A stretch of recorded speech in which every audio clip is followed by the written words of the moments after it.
Welcome to Divine Conversations with Jessica Divine. Today we have a beautiful, amazing powerhouse of a woman. Welcome, Leticia Gardner. Hello. I'm excited. I'm excited for you to be here too. Okay, period. Because we got a lot of talking. Okay. I know you're very low-key. You're very humble. But you represent the sovereign woman that also has been able to be a part of a family unit. So it's like you have your own brand and you have your own thing. However, there's balance with she can have it all. She can have the family and the supportive husband who loves to see his woman empowered and doing her own thing. And she can have the health and the wellness and the glow and still be a kind soul 100%. and still teach and impact the world and really like allow the world to experience love, hope, and just inspiration. Oh, thank like you. You're all of that. So I want you to tell the people. Okay. Who is Leticia from your perspective? I know the world has their opinion, but who are you from your perspective? Well, that's always an interesting question, I think. I never know how to answer it. I mean, ultimately, I am a mom, a wife, a business owner, but I'm also not what I do, right? I think ultimately, I'm God's daughter, and I just want to impact the kingdom more than anything off of that, off of your experience with me, even whatever you might gather online, because, you get pieces and you may have a different perspective, but to know me is to love me. But to also see my heart in that, which I don't think everyone gets to see on the other side of the camera. So ultimately, my goal is to truly just impact and inspire. But not just with all the beauty things, because I love the beauty things, but with the kingdom things. I love that. So, yeah. I love that. And you have such an amazing story. Obviously your story, it starts from birth, right? For sure. But being a single mother, being from Jersey, and basically this was like a new start in life for you. Yeah. Bring us back there, because so many people, they can look at the now. 100%. And they just see, the now. And they don't realize, no. It hasn't always been that. There's a story behind that. Yeah. And if you looked at it to listen and to really be inspired, it will help you evolve too. So tell us about that story, single motherhood, and just where were you in your life and what was the mindset and what happened with the transition point between living in survival to building this empire?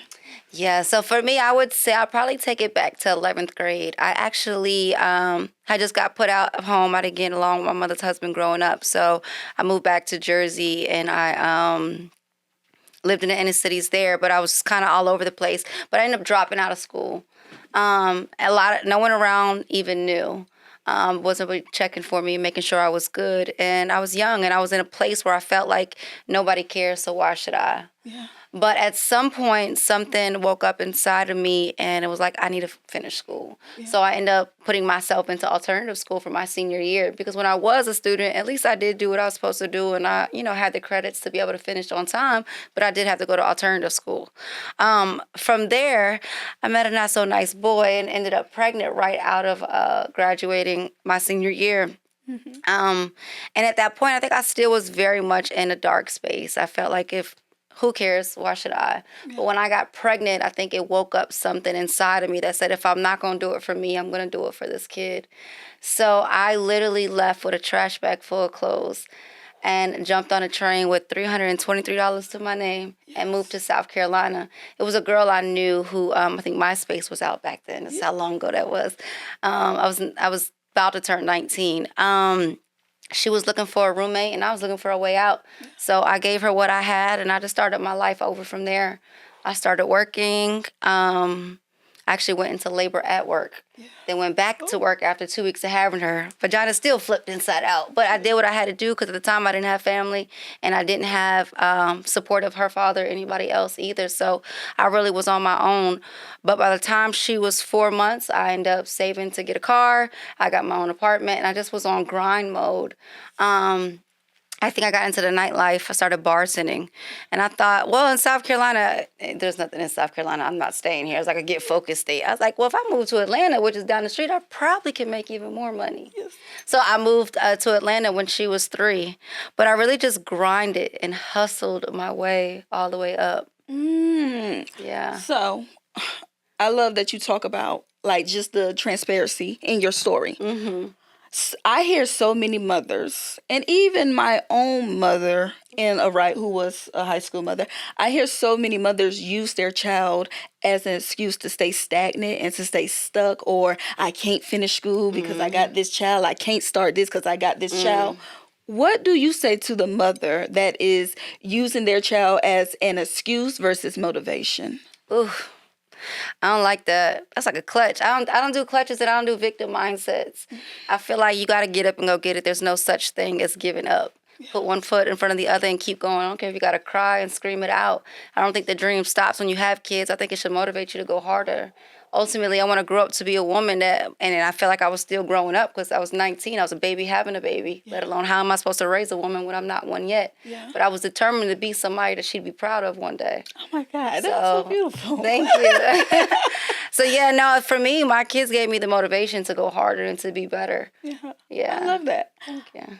I love that because even in that statement that you just said, to so many mothers hearing that, somebody has to set the example of for your child. 100%. You got to lead by example. They remember more of what you do than what you say. Exactly. And so many people want to talk of what a child should do, but you have to be the example. 100%. You have to, because they're usually going to follow in the same actions and thought mindset as the person that raised them. Yeah, and even if they don't for a moment, they're going to come back to it. Yes. They're always going to remember what you did, not what you said. Exactly. Yeah. So I love that. I love that. So now walk me through, you're getting your life on track, you're doing your thing. Where does that kind of launch you now that, okay, I have this baby, I'm working.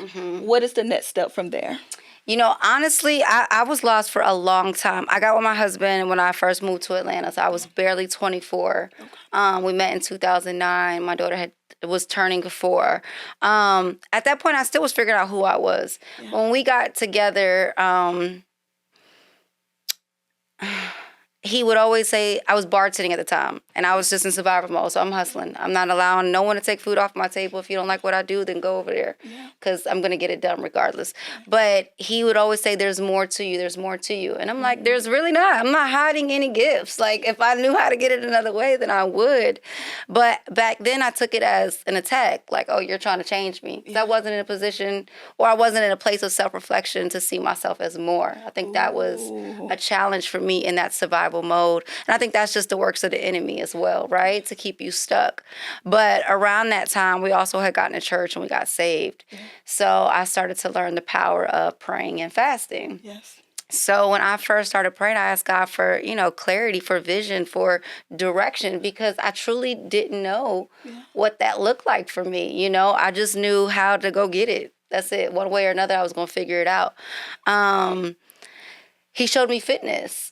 And it was crazy because the first year I got into fitness, I was doing like meal plans and workouts and things like that. And I was scammed by this company for a whole year. I didn't make a single dollar. I ended up having to pay so much back to people and different things. So I went back to God. I was like, you sure this is what we're trying to do? Because this is crazy. But it was so clear. It's like, this is it. This is the door I want you to go through. Yeah. So it was hard for me because, again, that control mindset, being on my own for so long, it's like, I got this. Yeah. And I didn't know how to release that control of saying, trusting, even God, if I'm being honest, and I learned you can't doubt him and trust him at the same time. So I had to learn to put my doubt aside and just trust him in that.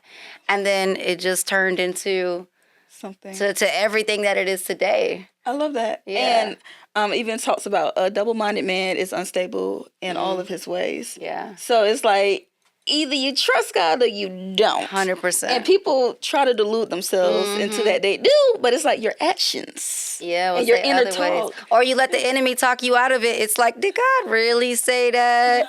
Yeah. Like, they think that because you trust him that ain't going to be no hard times. No, it's probably going to get a little harder. Yeah, it's probably going to get a little harder. Yeah, because the blessings on the other side of the obedience, for sure. Exactly. And even the process of going through the tough times, the refinement, a lot of times it's actually to mold you and refine you 100%. and prepare you for what God is sending you. Agreed. So it's like, baby, who you currently are is not a match for where God is taking you. There's some refinement 100%. that has to go on. There's some maturity. Yeah. There's some evolution. There's some perspective shifts that have to take place, baby. And it's uncomfortable. It is. And it hurts, and you don't like it.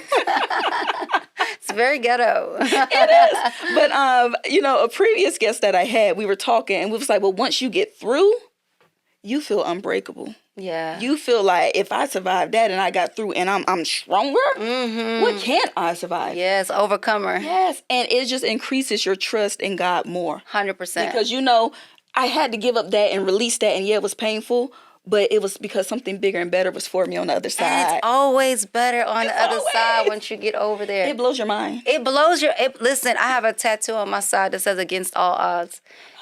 Because literally against everything, fighting against, I'm still going to get to the other side. Oh, my God. I love that. And I tell people all the time, I'm like, people always want to see the end result. And I'm like, baby, if God shows you the end result, you might sabotage it. You might off yourself because it's just so much anxiety and so much fear. I said, a lot of times God will show us A, B. Complete A, complete B. Now you get C, D. You don't get X, Y, and Z because that's none of your business. Yeah. But I'm also learning it's not always about the destination. It's the journey. It's the journey. And I'm learning in this season to kind of sit still a little bit more because sometimes I feel like I'm still just going and going. And I don't know how that I've done actually so much. Yeah. That you're impacting so many. And it's like, I am really shocked. Because I don't sit in it long enough still. I just feel like there's always the next thing. Exactly. I'm always got to figure out, I got something else to do. This still need to be done, I think that is the ambitious person's kind of crutch. Yeah. Because I do the same thing. Where it's like people come up to me like, hey, you've done this. And I'm like, okay. I'm still working on 5 other things. I'm not there yet. Yeah, and it's just like, and me, I'm not big on comparison. No, ever. But people would be like, oh, well, most people are not doing what you're doing. I'm like, what they got to do with them? I ain't got nothing to do with that. I don't care what the person beside me doing. Like, I have 500 different hopes and dreams, and I want to accomplish them all before I leave this earth, right? 100%. But I had to learn how to slow down and be present and celebrate yourself and look at what you have done and just be and not always doing. I'm learning that. I'm still learning that right now, honestly. Yeah. Yeah. Me too. We're going to get there. So one thing I love that you mentioned is that your husband sees something in you. I think that was a great point because so many ambitious powerhouse women that are not fully activated in their potential, they're with friends, family, relationships, and marriages where people want to keep them small. People are not encouraging them. People are not saying it's more. People are saying you're doing too much. Yeah. And you're thinking too high, and you just need to focus on this. Let's talk about the importance of having a partner that wants the best for you and wants to see you grow, and it's not trying to keep you in a comfort zone of there. Yeah, I will say my husband's definitely one of my biggest cheerleaders. And I think that's really dope because I've always heard people say alpha men can't have an alpha woman. And I disagree. My husband's an ex-athlete, so I think maybe with him it's just a different mindset. He sees us as a team. So if I'm winning, he's winning because the team is winning. So ultimately he's always solid that way. And I think earlier on, because, he was a first-round draft pick, Hall of Famer, so everyone knew me as, oh, that's Rod Gardner's wife, or that's his girl, But today he walks in rooms and that's Leticia Gardner's husband. It has been flipped. But he loves that. I love it. And I think I always hear that a lot of men can't handle that. But mine does, and I appreciate that. So it's interesting because you see a lot of men that can't handle it. Yeah. And the fact that yours does, it gives women hope. Yeah. And this is what I say, because I've been around a lot of men. The real alpha, secure men 100%. Who are living a life that they love and that they cultivated for themselves, they don't see women being successful and living a life that they love as a threat. No, I think only insecure men do. Insecure men. That's 100%. why alpha men usually love alpha women. Yeah. They want you to have something going on. They want you, when you come back in the house, hey, how was your day? Yeah. Not, I'm living around you and everything evolves around you. I think, too, though, women have to be careful, too, because I think at the end of the day, some women, we can get too caught up on, I'm successful and I got my own bag and I don't need a man. Yes. So that type of attitude no man wants to deal with. And I think that's where where there's a thin line. Yes, there's insecure men that can't handle a successful woman, but no man wants a woman who acts like the man. This is true. So I do think there has to be a level of softness and submission. And I hate that the world has turned submission into some type of control because they forget the words that submit onto each other. Yes. There's powers that I have that he's going to operate in with what I'm strong at, and then where he's going to lead where he's strong at. You know what I mean? There's a partnership. I think God made us equal. He just gave us different roles. But I think when you operate in the roles that you're supposed to because your partner gives you the freedom to do so, that's when you can be successful. Not saying it won't get ghetto from time to time and you ain't going to turn up from time to time. For sure, nothing's perfect. Yeah. But ultimately, I think the freedom to be exactly who God created you to be is what creates power couples. I love that. I love that. Now, with the word submit, because you might see one of my videos where I'm like, I don't do submission. Gotcha. What I do is... What is submission to you? So, this is what I would say. I understand what it was intended to be, but I also understand what the majority of the world has made it. This is what I prefer. Cooperate. Gotcha. Cooperation, trust, and respect amongst couples and partnership. Okay. So for me, submission is to get under a mission, right? I'm submitting to the mission. But the mission is something in a vision that we created, that God emplaced. Yes. So it's not something he created by himself that I have to just say whatever. It's not he gets the final say. He doesn't have the power to control our outcome because we create that together. And then we both submit underneath that vision and we submit onto each other. So that means if I'm out of line because this is a vision we created for each other and I'm out of alignment with that, then it's time for me to get back underneath the mission, which is submission, and vice versa. Yes. So I don't think the world teaches it like that, but biblically that's what it's supposed to be. And I understand that. Yeah. But because the majority of the world are looking at trying to have power over somebody, trying to dominate, there's no trust, there's no respect. I just say cooperate. Yeah, no, you can't tell me what to do anyways. I ain't doing nothing I don't want to do. So it don't work that way. So it's like, I love that you said it's a joint vision that we have together, because when you come into a relationship, it's two individuals coming together to build something together. 100%. So now you're both submitting to this mission and this vision that you have for your relationship. Because if you don't bring credit together, somebody's going to be resentful. Exactly. And then you're not going to have respect. Then you're not going to have communication. Exactly. It doesn't work like that. Yeah. But so many relationships, and I even hate to talk about it because I'm like, I don't know what's going on with them people. So many relationships, trust, respect, friendship, communication, none of it exists. I don't even know why they together. Maybe they need help paying the rent. Yeah, or maybe they just desperate. I don't. But it's like, why are you together if you don't trust each other and you don't respect each other, you can't communicate, and you don't like each other? Yeah, it is crazy.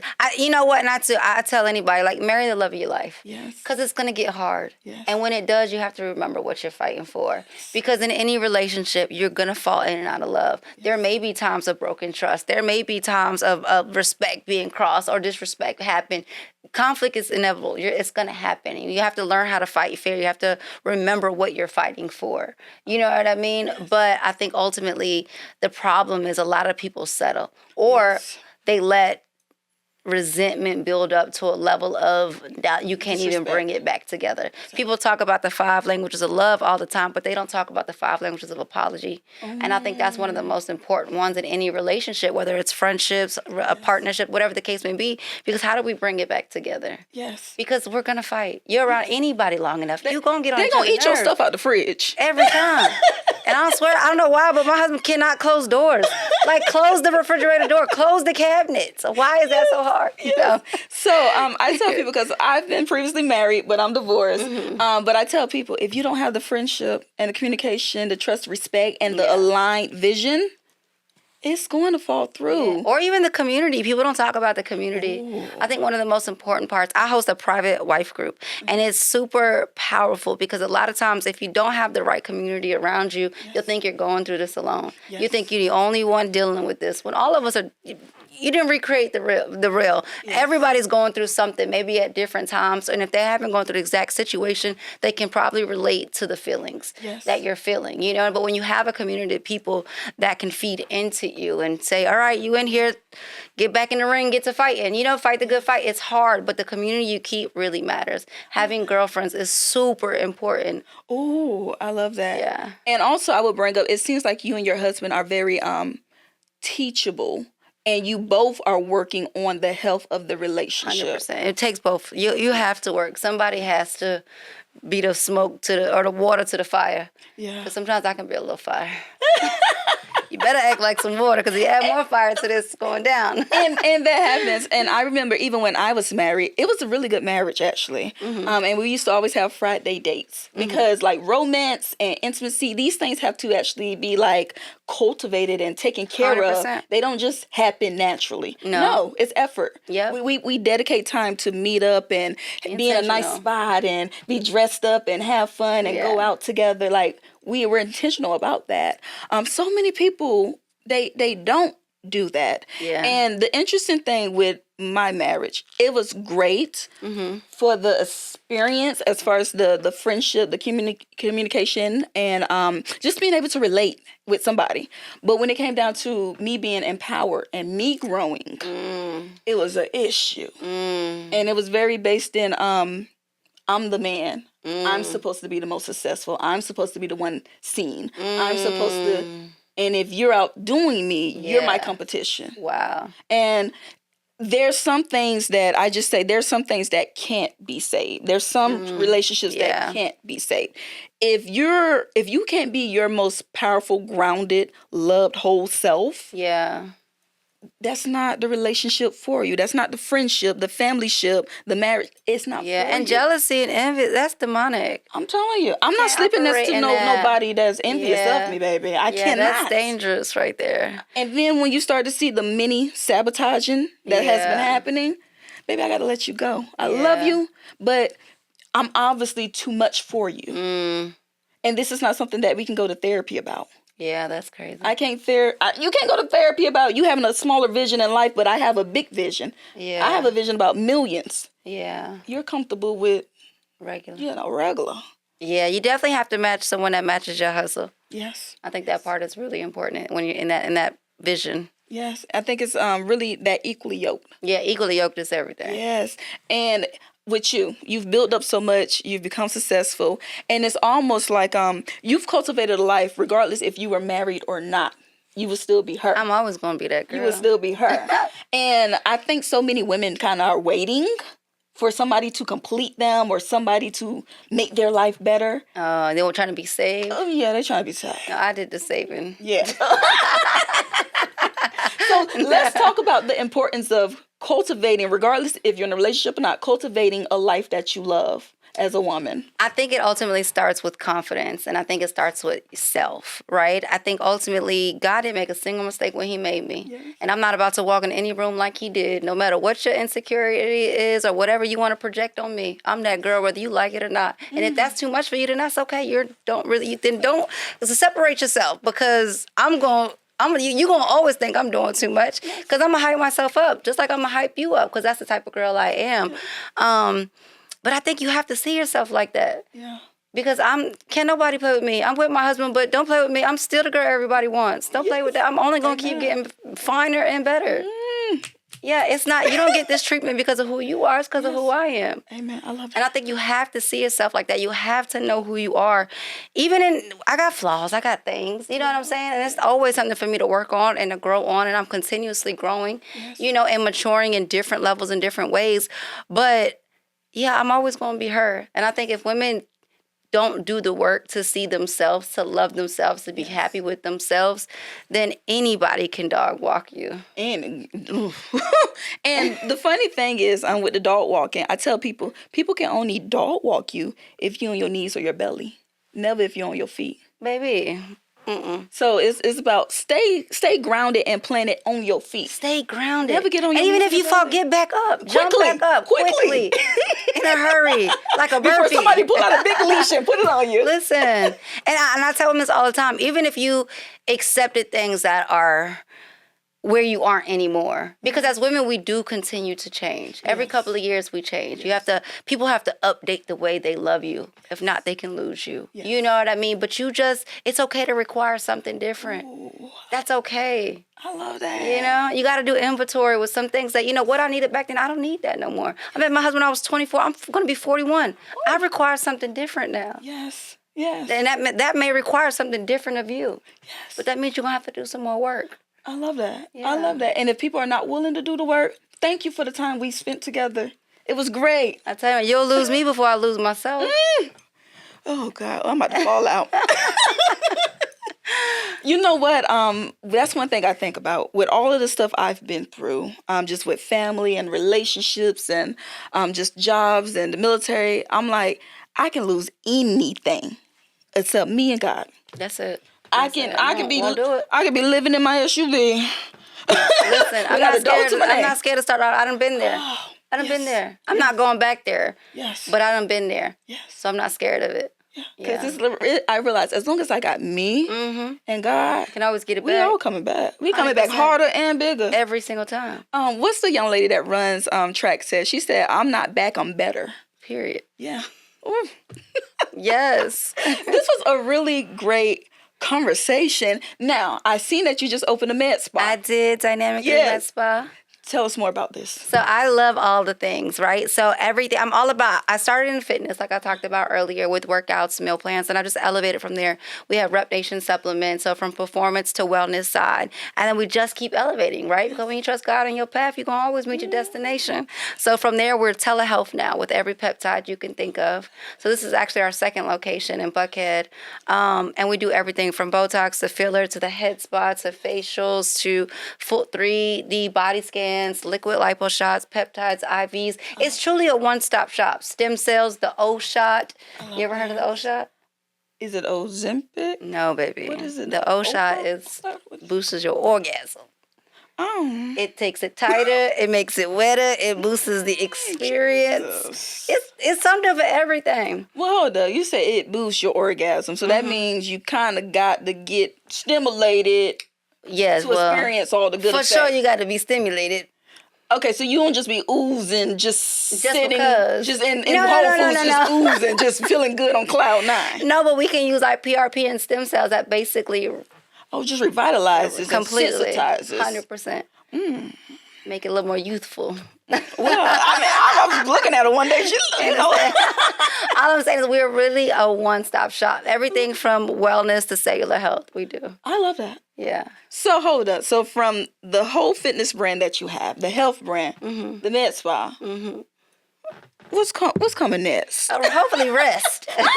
Travel the world and sit back. I love that. No, my husband's already talking about new locations, but I'm like, that's stressing me out. Let me just get through this one right now. Yes, I love that. I love that. And eventually... there'll be a team and people that'll help to establish those. So 100%. Yeah, it's all putting in play because right now, But when you start something, you literally have to put your heart, soul, work, time, energy, everything inside. You can't just... I learned that first year when I got scammed that first year. That was one thing that it taught me. Is like, if you're not going to be all in this, then... it just doesn't work like that. You know what I mean? So it's literally like an infant. Like you're birthing something. 100%. And it's an infant. And when infants they need full attention. They do. They need full attention. But it's like once you learn how to be that parent. Now it's like, okay, we can delegate out because we know how things should look and 100%, run. 100%. Yeah, so I get that. I love that. Okay, so as we wrap up, what would be your advice to women who are out here ambitious, wanting the full life, wanting it all? What would be your advice to them? My advice would be that you can absolutely have it all, but I do think that we have to unlearn this idea of balance. It's not really a such thing. There's some things in certain seasons that's going to require more time than the other, and that's okay, but that doesn't mean you can't have them all collectively in a healthy, mature, amazing, beautiful way. You just have to know that some things require a little bit more during different seasons. Like I have a 21-year-old daughter and an 11-year-old daughter, married and a business. Everybody needs something different. Continue to do your best. Put one foot in front of the other. The rest will work out. I love that. I actually love that. Well, thank you so much for you. coming and talking to us. This was such a treat. Yeah. I really enjoyed this. Now, where can people find you? So I'm always at the Med Spa, Dynamic 3 Med Spa on 314 Far Road, Atlanta, Georgia, right across from Atlanta Fish Market. Rep Nation Supplements, or just my regular Instagram at Leticia Marie Gardner. Alrighty, well, thank you so much. And as you all know, this episode has been sponsored by my health and wellness brand, Herbal Renaissance, herbal teas and supplements crafted by Mother Nature and the wisdom of the ancestors, because healing can be delicious and healing is in your backyard. God has provided you everything that you need. Amen. So thank you for enjoying this convo with Divine Conversations. Make sure you catch us soon. Share, like, and subscribe.